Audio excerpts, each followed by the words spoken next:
Kayo talaga dyan sa Octa, sa sama na ugali nyo. Akala nyo hindi namin nakikita ang inyong mga pinaplano. Bakit itinandem itong si Imee Marcos dito kay VP Sara? Natural, para mahila ang puntos na makuha ni VP Sara sa mga presidential survey na ikakandak nila. Bakit? Ganito ho kasi yan mga kababayan. Makita lang ng ating mga kababayan yung apelidong Marcos sa mga tumatakbo sa 2020, nawawalan na ho sila ng gana.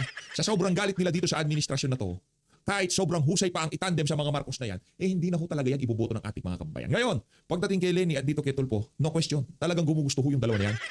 Natalo na kung natalo. Diba? 45-42% na. Panalo na si Leni at itong si Tulfo. Walang problema. Okay yan. Kung yan ang trip ng Octa, palakpakan ho natin sila. Ala nila, makukuha nila tayo sa mga kabalbalan nila. Gaano karami? 29,000. Sa mga dito sa Philstar na gumawa ng post na to, ito ho ang natanggap na react sa ating mga kababayan.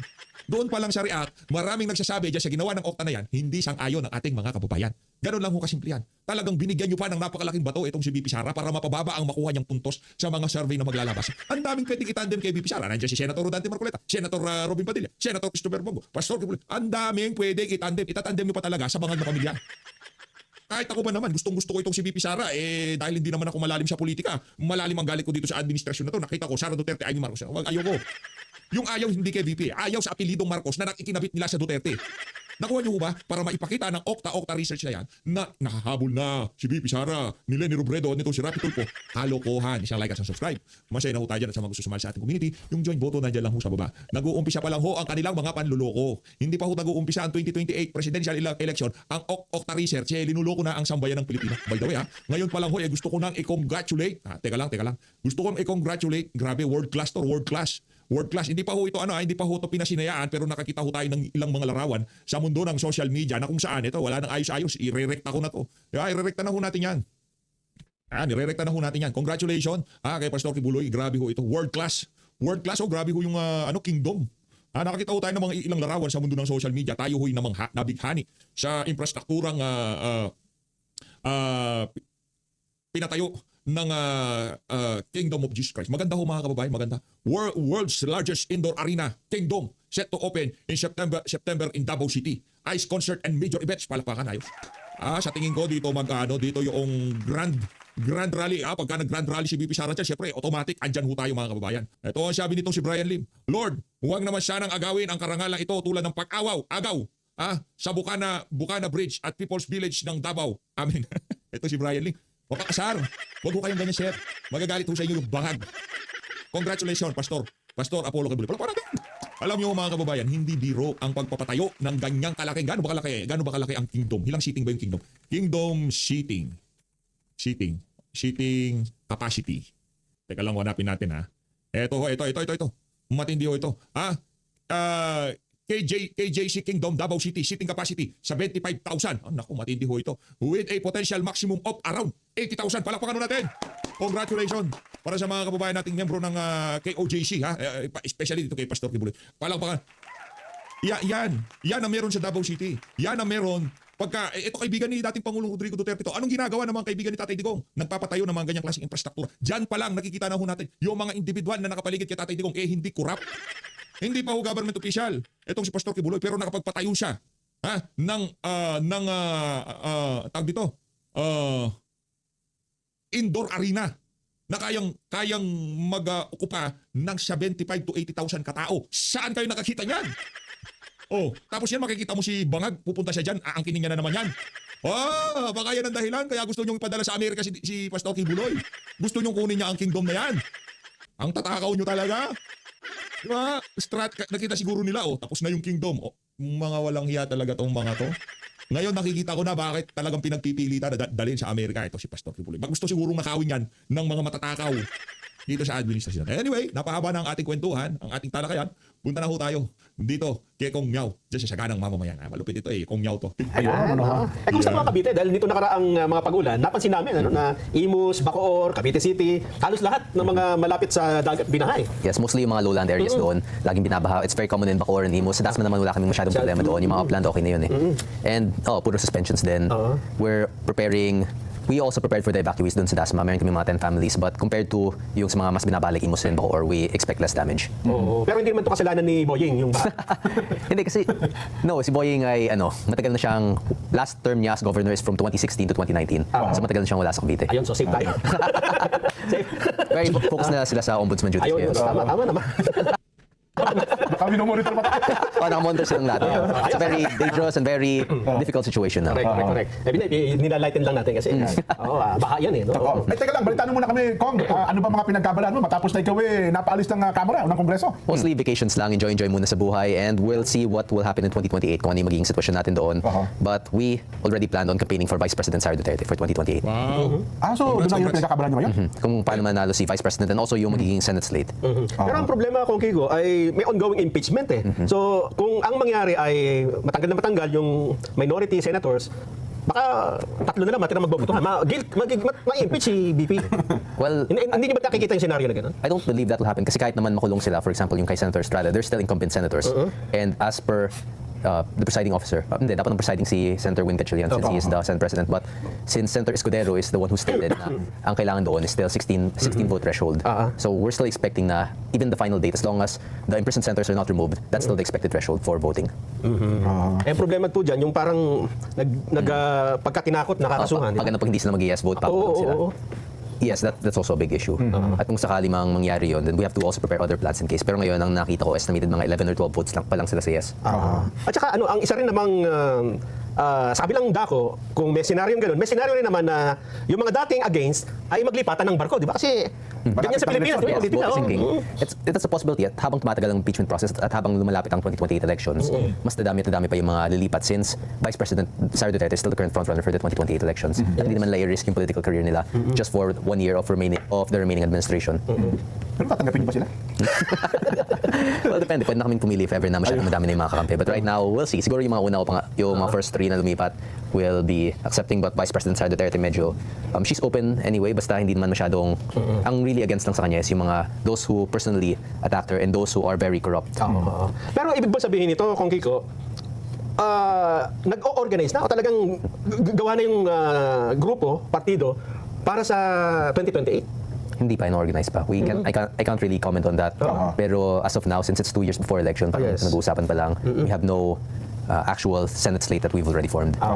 Ayun, siguro Kasi madami pang pwede magbago in the next 2 years. Oo nga. Babagay, yung start lang ng filing ng COC, baka marami ng pagbabago. Diba? Yes. Ito lang after barangay elections sa December, baka marami na mga pagbabago mangyari. Ano ha? Well, dun na sa punto na may election ba talaga? Ayan. Hopefully magkakaroon ng elections sa 2028. But on the basis that there would be no elections, mas lalong gugulo ang sitwasyon natin dyan because the people will definitely not accept an unfair and illegal term extension. Punta na natin yung sa'yo, yung sa personal mo na expelled ka sa house. Eh, may dahil sa ano, parang Akala ko yung mga pictures sa loob. sa sunod pagka wala ako, hindi na Nainggit ako eh. Pag-compare na tayo. I mean, kasama yun since yun yung isa sa mga grounds for previous suspensions. Pero sa tingin ko, dati ka naman ng hindi naman, parang out of frustration sa house, kaya parang hindi ginawa mong parang laro-laro na lang yun, papunta. Kasama din yun since I was determined to act how the people would act if given the opportunity to talk to the people of the House of Representatives. At parang dinala ko yung galit ng tao doon sa House of Representatives. That's the form of political content that I made. Parang it's a protest on the corruption within Congress. Pero sabi, totoong kikubal itong nakakausap namin. Yes, ngayon. Kasi matino kami.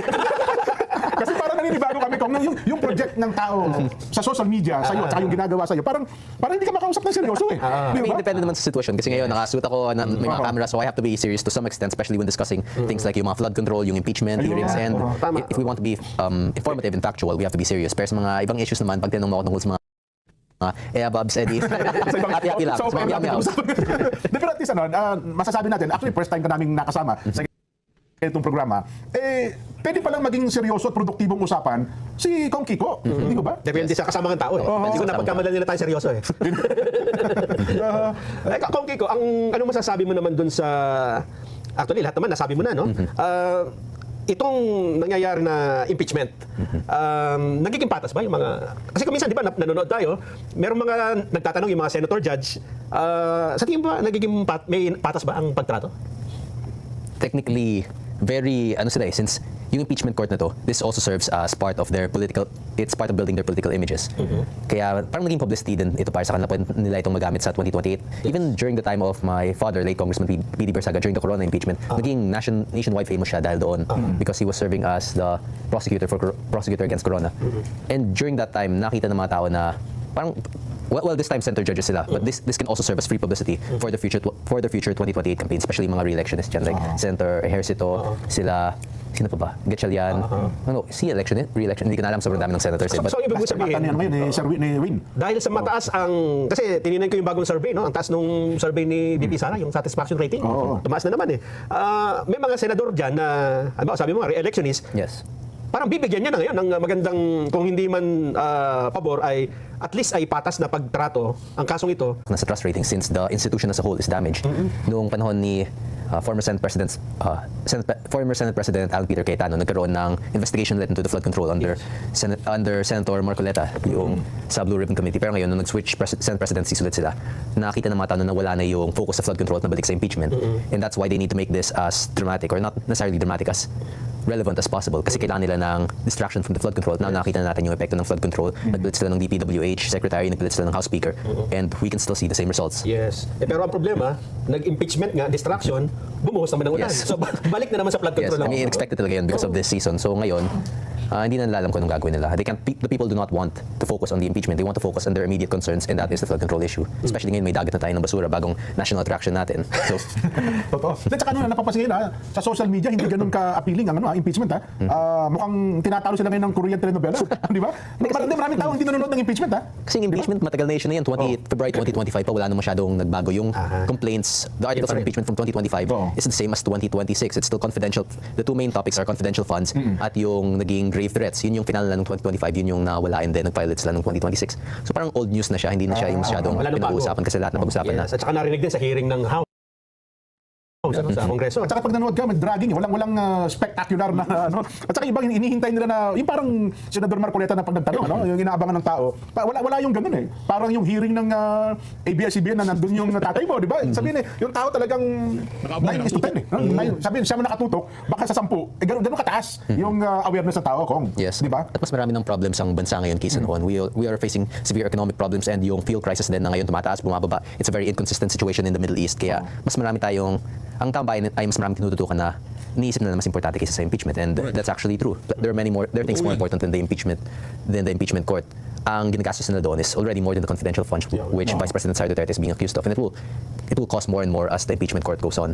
At dagdag pa yun, Kong Kiko, yung hinahabol nila doon na confidential fund, 125, di ba? Million. Sabi mo 612 yung kabuuan, 612 billion, no?